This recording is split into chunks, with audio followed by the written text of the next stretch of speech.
Case పెట్టి supreme court వరకు వెళ్లారు. చెప్పు. అయ్యా, మంచి వార్తే.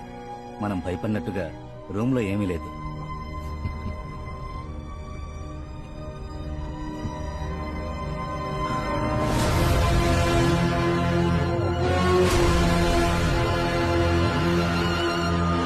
శాలు, ఎక్కడున్నావమ్మా?